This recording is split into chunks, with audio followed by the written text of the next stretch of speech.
Olá, amigos de Safras e Mercado, sou o jornalista Alessandro Carvalho. Hoje é sexta-feira, 6 de janeiro, estamos iniciando conversa com analista sobre café. Cumprimento já meu colega de Safras e Mercado, consultor Gil Barabashi.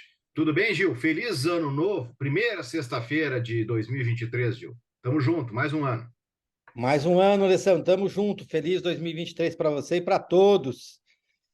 Eu acho que até hoje ainda dá para dar feliz ano novo, É, depois para, né? Depois a gente segue o exatamente. baile, continua, vamos em frente. Senão a gente Né? fica até março dando feliz ano novo. Isso aí.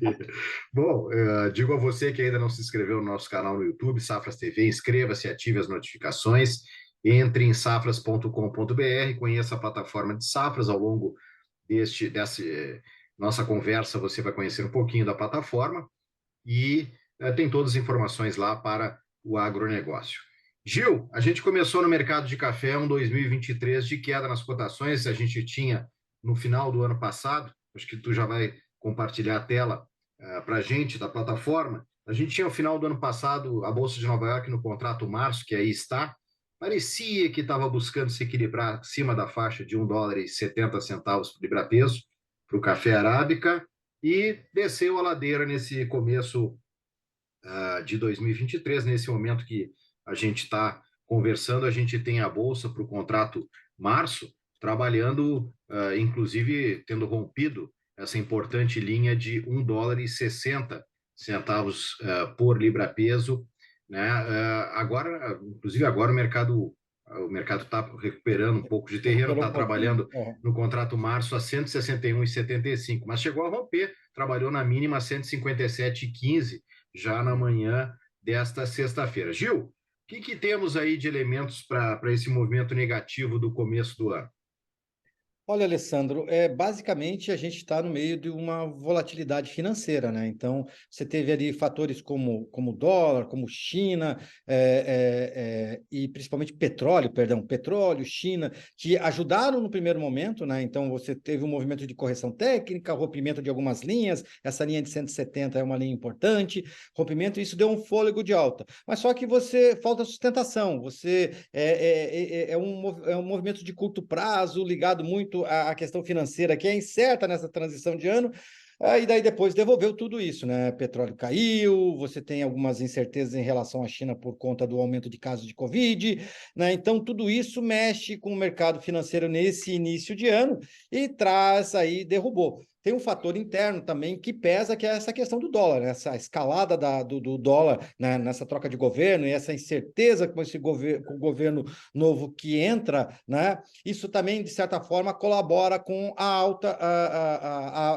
colabora com a baixa do café lá em Nova York, né? O dólar sobe, você tem o café, o Brasil é 1/3 da produção mundial de café, então notícias aqui do Brasil têm um impacto lá em Nova York e, digamos, quando você tem uma valorização do dólar, isso leva um estímulo à exportação, e daí você tem um efeito contrário em relação ao preço, e daí você vê esse movimento também, em parte, pegando um pouco nessa questão da alta do dólar em relação ao real aqui. Então, o que a gente viu é muito de financeiro. Você viu que eu falei petróleo, você viu que eu falei questão da China, flexibilização, aumento de casos de Covid, você viu que eu falou de dólar, essa alta e baixa do dólar, traz essa volatilidade que a gente está vendo lá em Nova York. Gil, e no fundamento também tem, né, a questão de que, por enquanto, a gente tem um clima que vai sendo favorável para a safra 2023 do Brasil, né? Agora é um período importantíssimo aí da granação, né, da formação mesmo dos grãos, e precisa de boa umidade, e é isso que está sendo previsto para as regiões produtoras do Brasil ao longo de janeiro, pelo menos por enquanto, né, Gil? Sim, sim.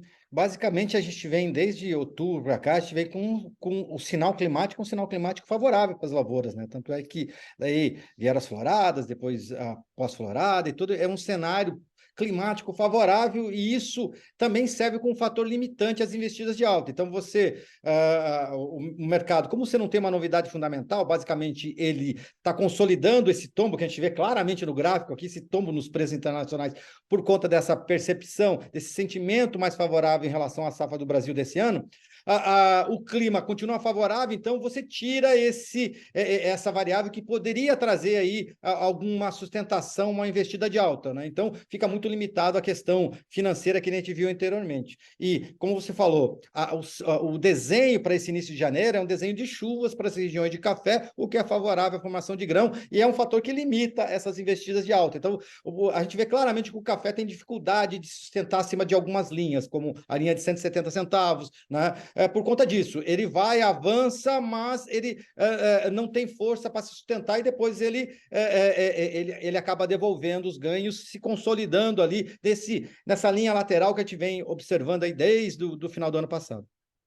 Gil, tem uma coisa interessante aí no gráfico que tu montou, que a parte inferior ali a gente tem diferença com o contrato setembro, né? KCU 3, ali, o contrato setembro de 2023. Na parte superior, o contrato março, na parte de baixo, o contrato setembro de 2023. E a gente vê que, principalmente ali nos meses agosto, setembro e ainda mais em outubro, né? Havia uma grande diferença de preço entre o contrato setembro e o contrato março, né? E agora a gente vê que ficou próximo, bem mais próximo um contrato do outro em relação ao preço, né? Isso foi bastante debatido no mercado nos últimos tempos. Eu queria que tu fizesse um comentário aí para nós, o que mudou, o que levou aquela diferença tão grande que a gente viu em outubro e o que levou agora o mercado estar um pouco mais equilibrado nessas duas posições aí, sendo que setembro reflete a safra nova já 2023, Gil. Sim, foi justamente uma mudança de visão. Até setembro, outubro, ainda prevalecia muito a ideia da safra 2022 do Brasil. Então, quer dizer, você tinha o quê? Um preço, o contrato spot, o contrato mais curto, o vencimento mais curto valorizado, porque teve uma frustração na safra do Brasil do ano passado. E os contratos mais distantes, eles carregavam o quê? Uma linha mais negativa diante de uma expectativa de potencial de safra maior no Brasil nesse ano de 2023. Então, ele vinha com esse spread negativo, e essa diferença era uma diferença alta. Ela chegou em alguns momentos acima de 22 centavos a favor do contrato mais curto, né? Então, você tinha 22 centavos de diferença, né? Então, ele estava bem, os contratos mais próximos, muito valorizados em relação aos contratos mais distantes. O que aconteceu a partir de outubro? Com a florada, né, com as chuvas, as floradas, a visão do mercado ele saiu de 22 e começou de uma forma muito rápida a olhar para 23. E 23, dentro desse cenário climático positivo e do visual das floradas, ele inverteu e daí aproximou, mas só que aproximou para baixo, o que explica o tombo nos preços e essa aproximação. Hoje você tem o contrato de março a 160, 75 que está ali, e o contrato de setembro a 161, então está muito próximo, né? Então não tem aquela diferença, aquele degrau alto, ele fletou, ele se aproximou, né? E justamente se alinhando dentro dessa expectativa de uma safra cheia no Brasil esse ano. Então, quer dizer, esse é o movimento que a gente está observando. E hoje, o que pesa em Nova York, principalmente, é essa questão fundamentalmente, é a próxima safra brasileira. No curto prazo, a volatilidade é dada pelo financeiro, mas o direcional do mercado é o tamanho da próxima safra brasileira, né? E como você falou, o quadro climático ainda segue favorável com essas chuvas previstas para janeiro, né? Viu? Vou dar um pitaco meu aqui, um pouquinho mais otimista, para não dizer que, não digo otimista, mas pelo menos um alento. Me parece que esse movimento dessa sexta-feira, com o mercado mantendo essa linha aí de US$ 1,60, né, depois ele chegou a romper, mas depois recuperou, mostrando que talvez seja um patamar realmente de suporte, que além disso já foge do que o mercado entende como fundamental, né? Não sei se é isso que tu vê.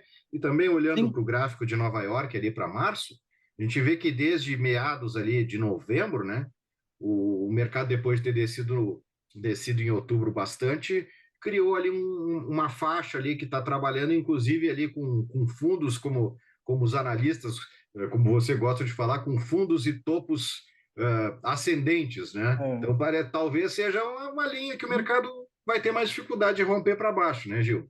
Sim, sim, com certeza, Alessandro. Isso fica claro também, né? Que o mercado ele está consolidando, ou seja, quer dizer, o que ele já viu, ele já precificou, e ele está dizendo mais uma outra coisa. Em um certo momento eu precifiquei exageradamente, que é esse fundo e depois essa recuperação. Quando ele foi no 150, ele disse, não, eu acho que eu exagerei um pouco. Daí ele voltou para a linha do 160. Hoje está essa briga, nesse começo entre 160 e 170 é essa briga. Mas do que ele foi, né, ali em novembro, né, comecinho de dezembro, para agora houve uma melhora no preço, e isso serve de alento, né, em termos gráficos, que o mercado está procurando o fundo dele. A dificuldade dele é o quê? Recuperar espaço perdido maior. Por conta do quê? Porque precisa aí de um impulso fundamental, né? Além do financeiro, ele precisa de um impulso fundamental. Então, isso explica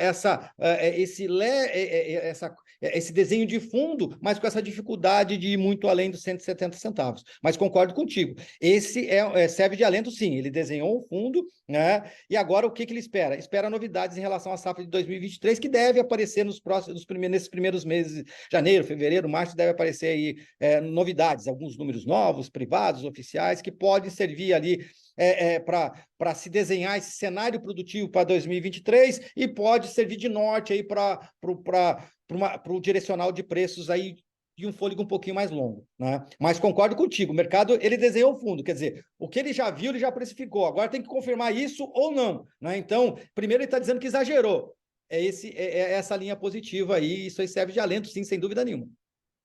Beleza, Gil, para a gente encaminhar o fim do nosso bate-papo aqui, falando um pouquinho de mercado interno, mercado físico ao produtor, a gente vê que no Brasil, nesse começo de ano, Nova York teve essa queda aí, né? Mas no Brasil, o mercado para os arábicas aí de melhor qualidade está brigando para se manter na faixa de R$ 1.000 a saca, né? E temos, se em Nova York a alta do dólar pesa sobre os preços, internamente a alta da moeda americana sustenta os preços em reais no Brasil. Então a gente tem esse mercado assim, mas e também sinalizando um movimento mais retraído aí dos produtores, né, Gil? Agora entra aquele período mais de entre safra mesmo, né? Sim, sem dúvida. Eu acho que esses dois fatores explicam esse descolamento do preço interno em relação à realidade externa. É característico de entre-safra, e nós estamos na entre-safra, e isso aí fica ainda mais evidente no ano que você tem menos café, que nem você teve esse ano, principalmente menos café arábica, então isso aí tende a reforçar esse movimento, né? Então, quer dizer, dois fatores, entre-safra e a questão de pouca disponibilidade física, e outro fator que, no caso, o mercado físico interno está pegando carona é nesse dólar mais alto. Né, que daí na conversão em reais você coloca mais reais por dólar vendido. Né? Você tem um efeito negativo lá fora, mas você tem um efeito positivo em relação ao mercado interno. Né? Então, o que está prevalecendo, justamente, além da questão cambial, é essa questão de entre-safra e de pouca disponibilidade física, e esse início de ano mais moroso, diante de toda a incerteza que a gente está vendo aí financeira, produtiva, enfim, é um começo de ano que o produtor está olhando com certa cautela o que está acontecendo, e isso está se refletindo em termos de postura também. Muito bom, Gil. Muito obrigado, viu, por esse bate-papo aí, o primeiro nosso Conversa com Analista sobre Café de 2023, de muitos que virão. Gil, um excelente final de semana para ti aí. Obrigado, hein? Eu que agradeço, Alessandro. Um excelente final de semana para você, um excelente final de semana para todos, e continuamos aí conversando nesse ano de 2023 aí sobre o mercado de café. Que bom. Bom final de semana a todos. Obrigado.